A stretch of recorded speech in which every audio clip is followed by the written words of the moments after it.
হংকংয়ের ভৌতিক সিনেমাগুলো কেন এত মানুষের শৈশবের দুঃস্বপ্ন হয়ে গেছে? কারণ সত্যি এগুলো ভীষণ ভয়ের ছিল। সেই সময় সিনেমার উপর এত নিয়মকানুন ছিল না, তাই পরিচালকরা ভয় দেখাতে একেবারে পাগলামির সীমায় চলে যেতেন।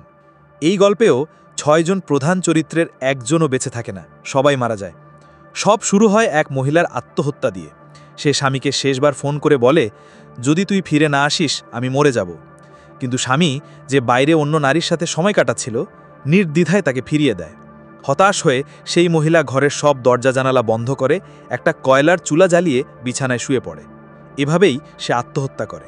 অদ্ভুত ব্যাপার হলো, ওই মহিলার মৃত্যুর পর কয়েক বছর ধরে পুরো হংকংয়ে একইভাবে কয়লা জ্বালিয়ে আত্মহত্যার ঘটনা ঘটতে থাকে। এদিকে একটি সংবাদপত্র অফিসে কাজ করা ২ জন সহকর্মী শাওমেই আর আওয়ে প্রতিদিন এই খবরগুলো দেখে ভয় পাওয়ার বদলে উল্টো মৃতদের নিয়ে ঠাট্টা করত। তারা বলতো, এত বোকা, প্রেমে পড়ে যদি কেউ মরে যায় তাহলে সে মরারই যোগ্য। কিন্তু তাদের বস শাওচুন ব্যাপারটা হালকাভাবে নেননি। কারণ শাওচুন জন্ম থেকেই ইন ইয়াং চোখ নিয়ে জন্মেছে, মানে সে ভূত দেখতে পারে। সে দেখল শাওমেই আর আওয়ের এসব কথা আসলেই মৃতদের আত্মারা রাগিয়ে তুলেছে। মৃতদের আত্মারা প্রায়ই তাদের চারপাশে ঘুরে বেড়াত এবং সতর্ক করত, মৃতদের নিয়ে মজা করো না। শাওচুন একদিকে কাজ পাগল, প্রেমিকা শাওলিং বারবার ফোন করলেও সে কাজের ব্যস্ততায় সময় দিত না, তাই তাদের সম্পর্ক খারাপ হতে শুরু করে। একদিন হঠাৎ অফিসে বসে শাওচুন দেখল একটা বিলাসবহুল ভিলা রিসোর্টের বিজ্ঞাপন। সে ঠিক করল প্রেমিকাকে খুশি করতে সেখানে ঘুরতে যাবে। কিন্তু কাকতালীয়ভাবে অফিসের বাকি লোকজনও ওই বিজ্ঞাপনে আকৃষ্ট হয়েছিল। শেষ পর্যন্ত ঠিক হলো সবাই মিলে সপ্তাহান্তে সেখানে যাবে। তাই ৬ জন একসাথে ফেরি করে শহরের বাইরে গিয়ে পৌঁছালো সেই ভিলা রিসোর্টে। ৩টা ভিলার মধ্যে মাঝেরটা তারা বুক করল। ঘর ভাগ করে নেয়ার পর সবাই আনন্দ করতে শুরু করল। কিন্তু শাওচুন আবারও কাজের ফোন পেয়ে ব্যস্ত হয়ে গেল। এতে শাওলিং রেগে গেল। এই সময় আওয়ে শাওমেইকে তার রুমে ডাকল। আসলে তারা দুজনেই গোপনে একে অপরকে পছন্দ করত, কিন্তু আওয়ের স্ত্রী বিদেশে থাকলেও সে এখনও বিবাহিত, তাই তারা সম্পর্ক এগিয়ে নিতে সাহস করত না। এই ভিলা ভ্রমণে তারা সেই সম্পর্কটা স্বীকার করতে যাচ্ছিল। ঠিক তখনই হঠাৎ দুজনের পেজার একসাথে বেজে উঠল।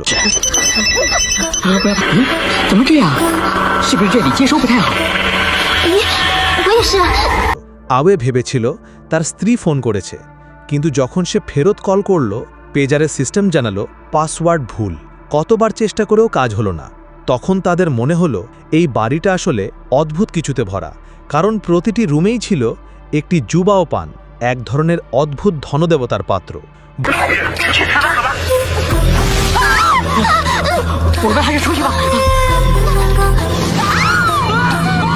ভয়ে তারা চিৎকার করে রুম থেকে বের হতেই শাওচুনকে দেখল, তার সাথে সব কথা শেয়ার করল। এরপর থেকেই তাদের ৬ জনের ছুটি ধীরে ধীরে ভয়ঙ্কর দুঃস্বপ্নে পরিণত হতে থাকে। এদিকে ৬ জন একসাথে সমুদ্র সৈকতে খেলতে যায়, কিন্তু বেশিক্ষণ হয়নি শাওচুন তার ইন ইয়াং চোখে দেখতে পেল অসংখ্য আত্মা সৈকতের বালুর ওপর ভেসে বেড়াচ্ছে। আরও ভয়ঙ্কর হলো, সে দেখল পাশে তারা যে কয়লার আগুনে বারবিকিউ করছে, সেই আগুনের ভেতরেই এক লম্বা চুলওয়ালা নারীর ছায়া দাঁড়িয়ে আছে। শাওচুন আতঙ্কিত হয়ে সবাইকে সতর্ক করল, বারবিকিউ করো না, খুব বিপদ আছে। কিন্তু অন্যরা ভেবেছিল সে বাড়াবাড়ি করছে, কেউ গুরুত্ব দিল না। রাতে শাওলিং, অর্থাৎ শাওচুনের প্রেমিকা, তাকে বকাবকি করল, তুমি সবসময় ভূতট্রোত দেখো, আমি বলেছিলাম এসব কথা তুলবে না, তোমার নিশ্চয়ই চোখে সমস্যা আছে, তাই এমন ভ্রম দেখছ। শাওচুন কষ্ট পেলেও সে জোর দিয়ে বলল, সত্যিই সে সবাইকে মৃত অবস্থায় দেখেছে আগুনের ভেতরে। সে সবাইকে তাড়াতাড়ি এখান থেকে চলে যেতে বলল। ভ্রমণকারীদেরও মজা চলে গেল, তাই তারা ঠিক করল সকালে বাড়ি ফিরে যাবে। কিন্তু হঠাৎ সবাই খেয়াল করল শাওচুন কোথাও নেই। তারা ভেবেছিল হয়তো শাওলিংয়ের কথায় সে কষ্ট পেয়ে রুমে চলে গেছে, তাই সবাই মিলে তার রুমে গেল তাকে সান্ত্বনা দিতে। কিন্তু দরজা ঠেলে ভেতরে ঢুকতেই ভয়ে সবাই চিৎকার করে উঠল। শাওচুন নিজের ঘরে কয়লা জ্বালিয়ে আত্মহত্যা করেছে। সাথে সাথে আওয়ে পুলিশে ফোন করল, কিন্তু 2 ঘন্টা কেটে গেল, তবু পুলিশ এলো না। সাধারণত তো 15 মিনিটের মধ্যে পুলিশ চলে আসে, এখানে এতক্ষণেও কেউ নেই। তখন তারা টের পেল ব্যাপারটা স্বাভাবিক নয়, কারণ ভিলার পাশের 2টো বাড়ি হঠাৎ যেন অদৃশ্য হয়ে গেছে। সবাই ভয়ে পাগল হয়ে গেল। ঠিক তখনই দূরে একটা গাড়ি দেখা দিল। কোনো কিছু না ভেবেই সবাই তাড়াহুড়ো করে উঠে পড়ল। তাদের মাথায় একটাই চিন্তা, যেভাবেই হোক এখান থেকে পালাতে হবে। শাওচুনের লাশ পরে পুলিশে জানাবে। আওয়ে তাড়াহুড়ো করে গাড়ি চালালো। পাগলের মতো রাস্তা ধরে ছুটতে লাগল। কিন্তু কিছুক্ষণ পর রাস্তা দুই ভাগ হয়ে গেল। আলোচনা করে তারা বাম দিকটা বেছে নিল। দূরে একটা আলো দেখা গেল। সবাই খুশি হয়ে ভাবল, বাহ, হয়তো এবার বেরোনোর রাস্তা পেয়ে গেছি। কিন্তু কাছে যেতেই চমকে উঠল, সেটা আবারও তাদের আগের সেই ভিলাই। তারা আতঙ্কে চিৎকার করে উঠল, আবারও গাড়ি ঘুরিয়ে পালালো। এবার তারা ডান দিকের রাস্তা বেছে নিল। দ্রুতগতিতে অনেকটা পথ যাওয়ার পর অবশেষে তারা পৌঁছালো একেবারে নতুন ভিন্ন রকম একটি বাড়ির সামনে। আওয়ে দূর থেকে বাড়িটাকে দেখে চিনে ফেলল। সবাই ভীষণ খুশি হল। অবশেষে তারা আগের ভিলাটা থেকে পালাতে পেরেছে। তারা সিদ্ধান্ত নিল এখানে এক রাত থাকব, সকালে নৌকা পেলেই চলে যাবে। ভেতরে গিয়ে দেখল সেখানে এক বৃদ্ধ থাকেন। তিনি নিজেকে বললেন ঘাটের তত্ত্বাবধায়ক। খুব আন্তরিকভাবে তাদের ঘরে ঢুকালেন। কিন্তু পরের মুহূর্তেই বৃদ্ধের মুখভঙ্গি অদ্ভুত হয়ে গেল। সে বলল, তোমরা কি তাদেরও দেখেছ? ভয় পেও না, আমি যখনই টয়লেটে যাই বা রান্না করি তারা সবসময় আমার সঙ্গে থাকে। এ কথা শুনে সবে আতঙ্কে জুমে গেল। এক মুহূর্ত সেখানে আর থাকতে চাইল না। আওয়ে তাড়াতাড়ি ফোন তুলে পুলিশে কল করতে গেল। কিন্তু ফোনের অপর প্রান্ত থেকে ঠান্ডা গলায় বলা হলো, চুপ করো। আওয়ে হঠাৎ টের পেল ব্যাপারটা অস্বাভাবিক। চারপাশে তাকিয়ে দেখে এই বাড়ির ভেতরে সাজসজ্জা আসলে আগের ভিলার মতোই, আর সেই বৃদ্ধ হঠাৎ গায়েব হয়ে গেছে।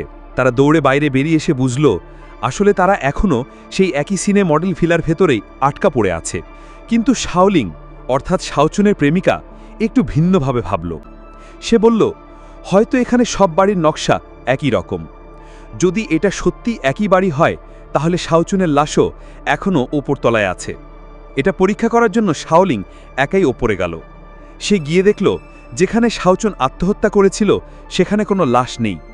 সে খুশি হয়ে নিচে নামতে যাচ্ছিল, কিন্তু হঠাৎ শাওচুনের ভূত তার সামনে হাজির হল।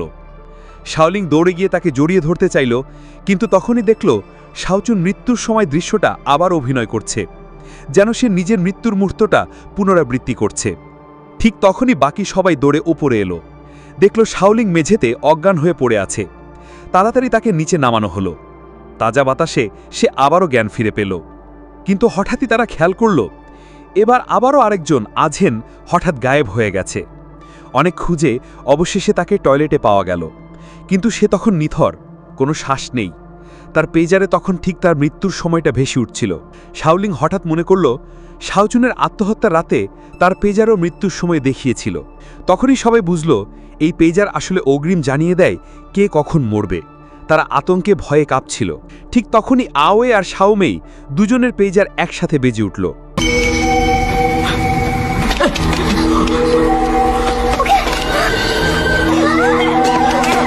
তারা তাড়াহুড়ো করে পেজারগুলো মাটিতে ছুঁড়ে ভেঙে ফেলল। কিন্তু ভয়ের অবসান হলো না, কারণ হঠাৎ রুমের টেলিফোন বেজে উঠল। আওয়ে রেগে গিয়ে ফোন তুলে চিৎকার করে বলল, তুই কে?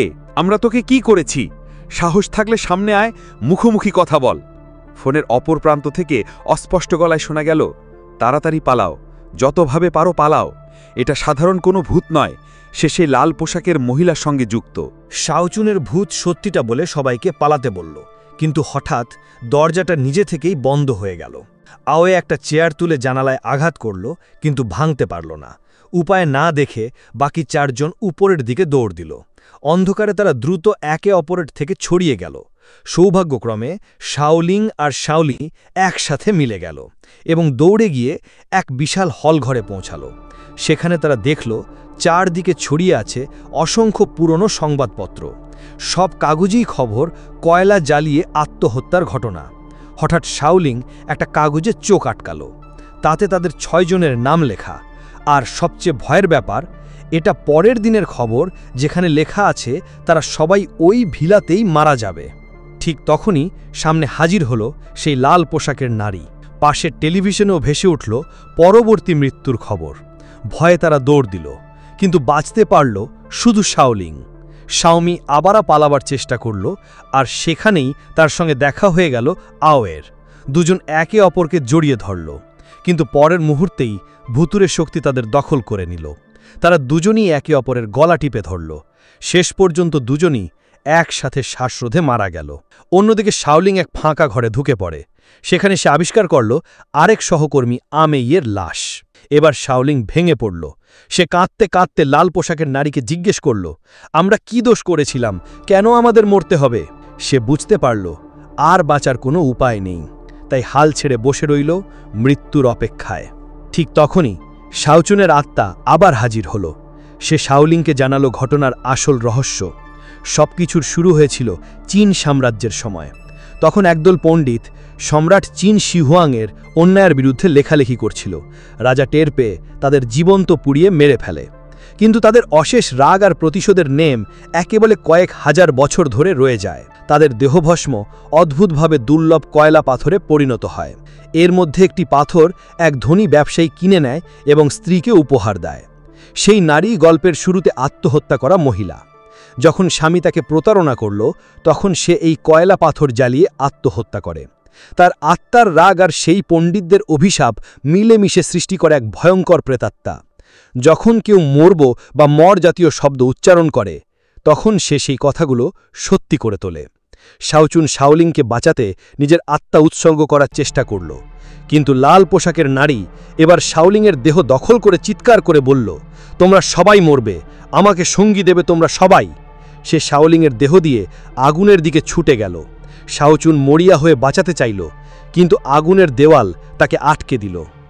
হয়তো তাদের সত্যিকারের ভালোবাসাই আত্মাটাকে নরম করে দেয়। শেষ পর্যন্ত লাল পোশাকের নারী শাওলিংকে ছেড়ে দেয়, তাকে জীবিত থাকতে দেয়। শাওচুনের আত্মা বিদায় নেয়, কারণ তখন ভোর হয়ে আসছিল। পরের দিন সকালে কিছু পথচারী সেই ভিলার সামনে দাঁড়িয়ে সংবাদপত্রে আত্মহত্যার খবর পড়ছিল। তারা অবহেলায় বলল, মেয়েটা দেখতে সুন্দর ছিল বটে, কিন্তু তাতে কি লাভ? যদি মরে তাহলে মরারই কথা। একজন রিচে তাকালো আর দেখল তার সামনে দাঁড়িয়ে আছে সেই রহস্যময় নারী। এভাবেই শেষ হয় এই হংকং ভৌতিক সিনেমার গল্প। ভিডিওটা ভালো লাগলে একটা লাইক দিয়ে চ্যানেলটা সাবস্ক্রাইব করে পাশে থাকেন। ধন্যবাদ।